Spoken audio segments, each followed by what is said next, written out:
what we're doing, guys? Welcome to the preview of the lineup. Bayern Munich versus Arsenal, Champions League second leg. And yeah, listen, I'm still trying to recover from Sunday's awful defeat, man. So as you know, tomorrow, 8 o'clock, TNT Sports, Allianz Arena, in Munich. Arsenal do, as I just said, travel to Munich, and playing Bayern Munich again. It's not an easy thing, if I'm going to say the least for myself. Going to the Allianz Arena, off the back of a 2-0 Emirates defeat to Aston Villa, which I'm still fucking fuming about. I didn't even want to do this video, but I did it. I did them last season, so I just thought, fuck it, I'll do it again. And the mentality that I think now the players having them, they know how important this game is. This game really is important. Every game from now to the end of the season, we have this one tomorrow night, and then we got Wolves on Saturday, Chelsea at home, Tottenham away, and then we got Bournemouth at home, United away, Everton at home. Potentially Champions League semi-finals is what I'm hoping for. The bare minimum Champions League semi-finals. Man City or Real Madrid will be getting. As I said, we travel to the Allianz Arena tomorrow night, which is never an easy place to go, but it's a lovely stadium. I'll have to give it all the credits I possibly can. And the other games that I want tonight, Borussia Dortmund against Atletico Madrid. That is currently 2-1 Atletico Madrid on aggregate. And then you got Barcelona and Paris Saint-Germain, which I think is the one I'm going to be watching. That's 3-2 Barcelona on aggregate. Rafinha masterclass. Last time out in France for them, so that's going to be a big home advantage, I think, for Barcelona, and I think they'll go through. Dortmund, I think, will go through tonight as well. I think Atletico Madrid are going to go out. This stage of the season is really, really important, and I'm still not over that 2-0 defeat to Villa yet. It's hard to take, of course, and I look at it and I think there's always room for, coming back. Declan Rice even said in a post-match interview after the game that he reckons the title race isn't over yet. And I might have gotten a bit carried away with what I said in the match reaction to the Aston Villa game, but I was just pissed off, man. I just didn't know what to say, and I'm still really pissed off by the team for that. And Arteta got the team wrong on Sunday. He needs to get the team right tomorrow night, and that's a definite. Going up against a Bayern Munich side, of course, they have injuries, a couple of injury concerns. Gnabry's going to be missing the game. Coman's going to be missing the game. But I'm hearing Leroy Sané is back, which is a bit of a worry about, depending on who actually plays as a left back for us. I'll get into my lineup in a minute, but Bayern Munich themselves, as you know, on the weekend, it was a special week for Bayer Leverkusen, lifting the Bundesliga trophy, beating Bayern Munich to it for the first time in 10 years. Bayern Munich haven't won the Bundesliga, and Bayern Munich are going to be absolutely killing themselves with that. And if they were to go out of the Champions League tomorrow night against Arsenal, that could put the Arsenal on the cake for Thomas Tuchel's time as Bayern Munich manager. But for now, we have to take advantage of that, and we've got to go into tomorrow's game with confidence, and we've got to do it with the right mentality, the right squad players, everyone around them. I think it's going to be a good game, and whatever team Arteta goes with is crucial. I think it's key what Arteta goes with for the game. And yeah, listen, I do reckon Arteta will go strong. I don't think he'll go with the team I think he went with against Villa, because if he goes with that, we're fucked. So yeah, without further ado, then let's get into the predicted lineup. Starting in goal, David Raya. That's a straightforward choice for me. David Raya was poor against Aston Villa, really, really poor. And I think everyone on that pitch who played against Villa has some sort of a responsibility to be blamed about. But David Raya goes in goal. It's obvious now.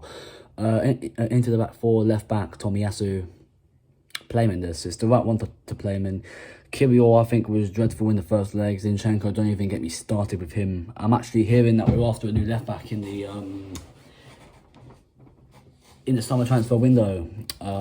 We don't know who it is yet, but apparently it's a so-called mystery player. So we should see that in the summer, and we'll be doing a welcome to Arsenal video for a new fullback and getting Zinchenko at me fucking club, and simple as that. But for me, Tomiyasu starts this game. I think he deserves minutes. He needs to start, and I think get him about 60, 70 odd minutes. And if we're 2-0 up already, maybe then bring on Zinchenko or Kirill or someone like that, or yeah.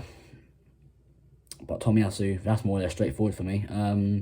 Centre backs, first of all, Gabriel looked poor against Villa, I think, and that's very, very hard for me to have said that. But I've just said it. Gabriel looked really poor against Aston Villa, I think, but I think he'll be back tomorrow night, and I think he needs a big performance up against the likes of Jamal Musiala, Harry Kane, all of them lot. So yeah, it's gonna be interesting for Gabriel, but yeah, he starts this game, no questions about it. Alongside him with William Saliba, again, straightforward choice.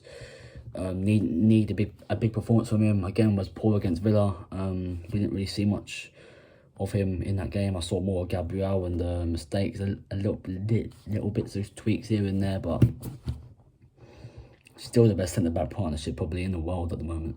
And right back, Ben White, that's a straightforward choice for me. Don't need to get into it. Probably our best defender until he went off against Aston Villa. If I'm going to be so honest with you, don't know why Arteta took him off and didn't take off Zinchenko, but it is what it is, and there's nothing we can do about that one.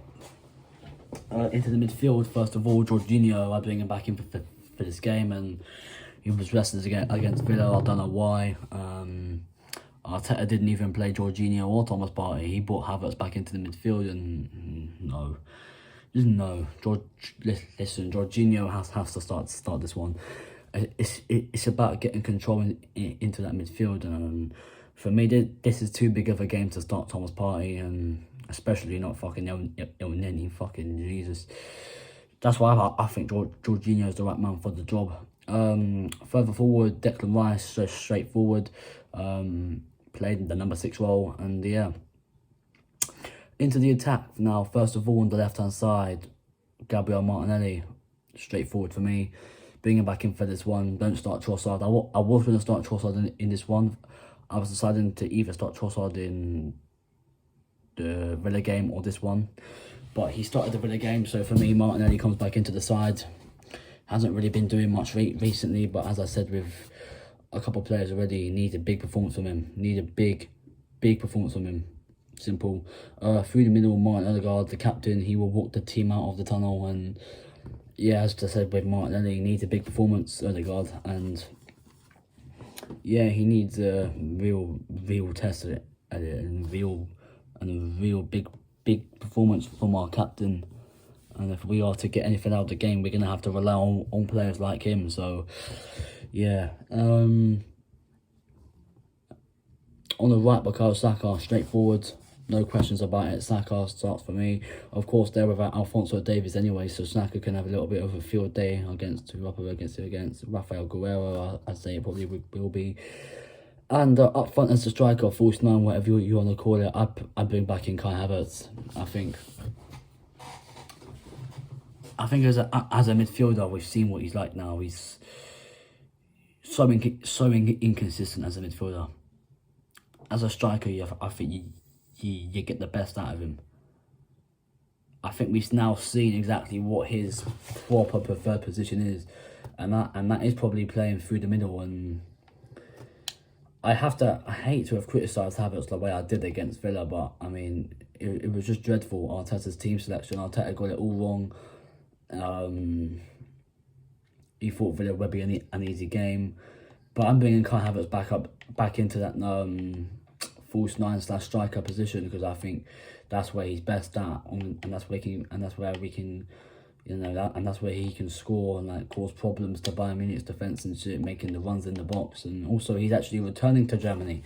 Of course, he actually, remember his time in Germany, actually played for Bayer Leverkusen, created the Bayer Leverkusen, flopped at Chelsea, and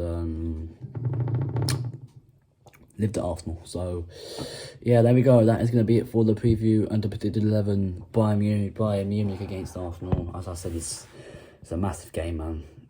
A win would lift everyone's mood. A win would really lift everyone's mood, and it's gonna be big. This is gonna be big, man. I can't wait for it. If you're new around here, hit the like button, subscribe to the channel if you haven't already, and I'll see you all soon. I'm out of here. Peace.